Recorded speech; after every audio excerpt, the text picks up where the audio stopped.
Hai, apa kabar semuanya? Semoga semuanya selalu dalam keadaan yang sehat ya. Udah pada nonton Week? Itu loh film yang lagi viral banget dan semua orang bilang film ini bagus banget.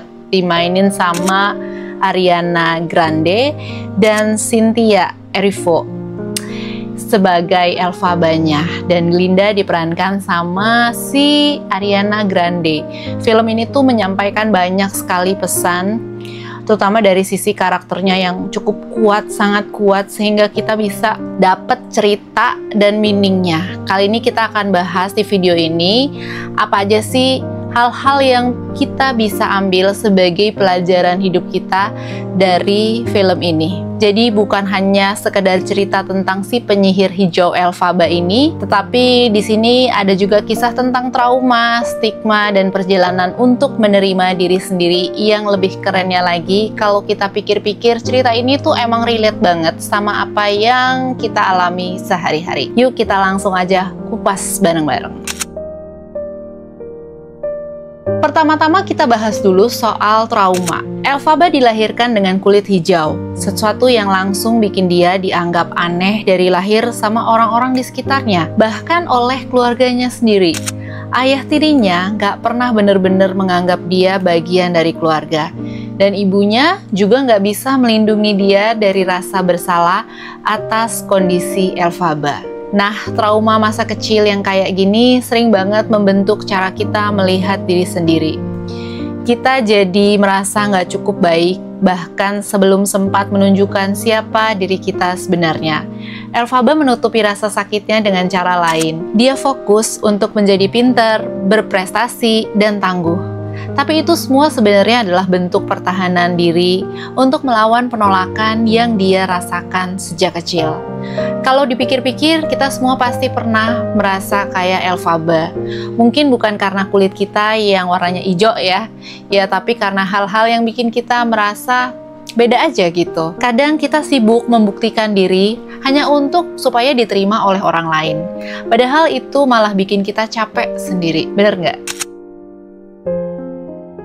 Selanjutnya di cerita ini juga kita melihat ada hubungan antara Elphaba dan Glinda. Di sini menarik banget karena menggambarkan gimana kecemburuan sosial itu muncul. Bayangin, Glinda itu adalah simbol kesempurnaan di masyarakat.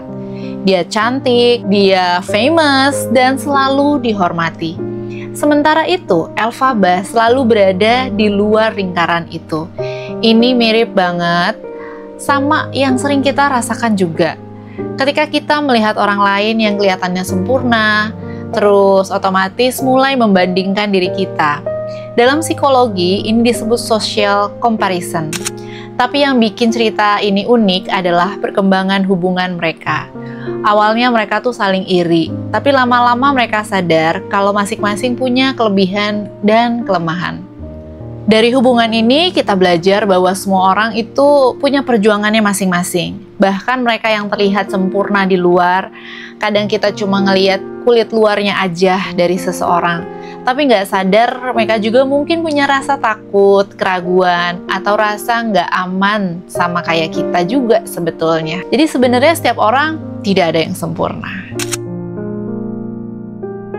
Yang paling nyesek dari cerita Elphaba adalah stigma yang dia dapatkan.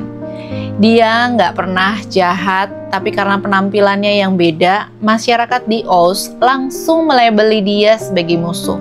Di film itu nyata banget ya.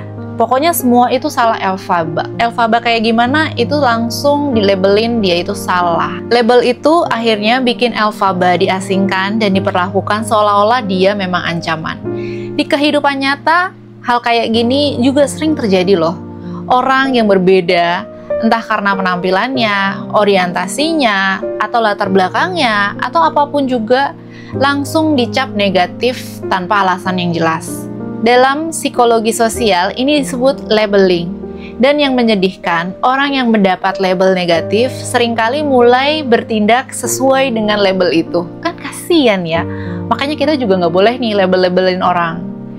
Karena nantinya apa yang kita labelin beneran terjadi padahal mungkin enggak. Karena mereka udah kehilangan kesempatan untuk membuktikan sebaliknya. Elphaba di sini ngajarin kita untuk berhenti menilai orang dari penampilan atau prasangka.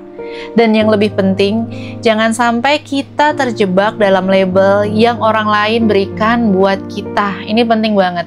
Kita punya hak untuk mendefinisikan siapa diri kita sebenarnya. Satu hal lagi yang relatable banget dari cerita ini adalah keinginan Elphaba untuk diterima. Dia nggak pernah minta dihormati secara berlebihan.